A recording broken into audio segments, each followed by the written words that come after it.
Alright everyone, it's time for the Occult, video number 332. The nature of existence itself is a big paradox. Now, I already talked about the time argument in regards to the existence of existence itself and how that's paradoxical. For example, let's argue that time is infinite. That is, that it just progresses in a linear fashion, no beginning, no end. Therefore, like you could say, the universe was always there, or at least there was a space before the Big Bang capable of being occupied. Then you have to talk about why the Big Bang happens. I'll get into that a little bit because it's something that I'm positing in this video. But you shouldn't be able to reach any specific point on that line because you have to traverse an infinite expanse beforehand. So either time is not linear or there's a singular point of creation, which again, that's its own paradox. It argues for a deity, an outside force, an uncaused cause, or a cosmic force of some sort. Or again, time's not linear. Maybe it's a circular thing. Maybe we're doing the same thing over and over for eternity. That brings about its own paradox. Why does that exist? But in this video, I'm talking about the concept of a different paradox, which is actually the asymmetry of the universe itself. If you look at the universe and go beyond like the matter and energy within and start talking about just the three-dimensional space, the vacuum of space, that potentially goes on eternally, there's probably no brick wall there holding the universe in, and outside there's nothing capable of being occupied, just a quantum soup of some sort that doesn't even half exist. If you posit this system either being infinite or there being at least a singular point of creation, the Big Bang or what you would consider akin. Because there was no outside force, no matter, no energy, literally nothing to interact with that initial explosion, it should have been perfectly spherical. It should have been perfectly symmetrical.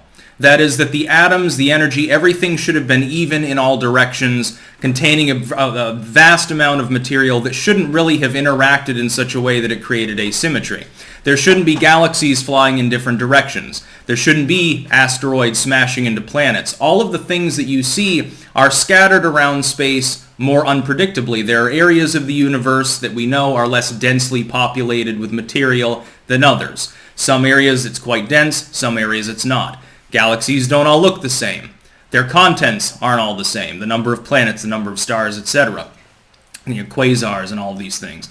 They should be symmetrical. When we look out into space, arguably from the center of what we know as the universe, the point of the Big Bang, or at least posit it to be, if that theory is true, it should be symmetrical.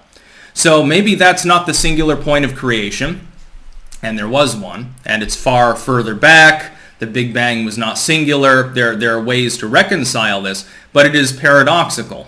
Assuming that you believe in the creation of the world as science generally understands it to be likely, technically we shouldn't be here. This goes beyond the time argument. The time argument is simply we shouldn't be here because we never should have been able to reach this specific moment in time because we can't span infinity before it, and otherwise we have to have a singular point in creation.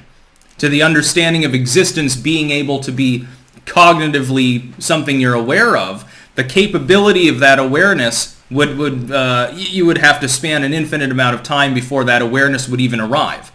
That is, the universe couldn't exist, technically. The Big Bang could never happen because no event can happen. Existence wouldn't exist at all. Again, then if you argue a singular point of creation, you have to find out how that happened. There had to be some sort of cause of that. An uncaused cause argument can be made, but it's certainly outside of the realm of science. This paradox is arguably most easily solved by saying that there was an uncaused cause. Now, does this mean theism? No, not necessarily. It could be an impersonal deity, a singular impersonal deity. It could be a cosmic force. It could be a glitch within science, literally like a glitch in the matrix sort of situation. Doesn't necessarily posit that any particular religion is true because they all contravene one another. But it is paradoxical enough to be, I think, worthy of discussion and thinking about the mere fact that if we look at the existence around us now, and I'll tell you how I reconcile this generally, it shouldn't look the way that it is. Now, what I say is there was no singular Big Bang. The asymmetry is caused by the pre-existence of energy and matter in the general area of space, which I believe is infinite. Big bangs and probably big crunches and all manner of other things happen all the time. That is, It is a very complex, infinitely convoluted system. In an open, completely convoluted system with no limits on the matter and energy, there's also no determinism. This also fits a spiritual context. I've already discussed this in my past video on the time subject. If the system's limited, if there's a wall around the universe, it's deterministic, assuming a single point of creation.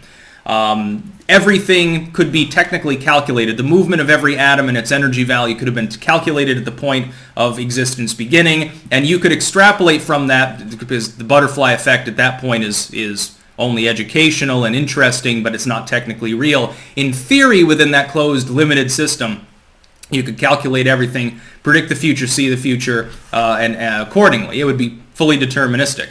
That's not the case if the system is not limited, because there's no limit to the amount of convolution. An infinitely convoluted machine has no determinism.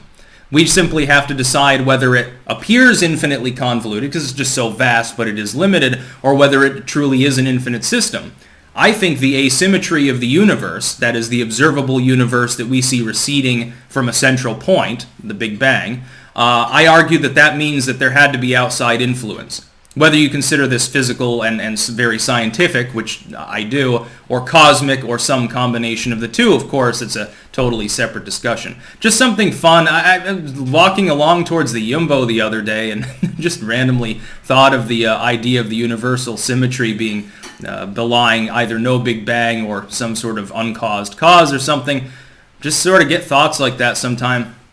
When you're taking a walk and daydreaming, cool things can happen. That's about all. Peace out.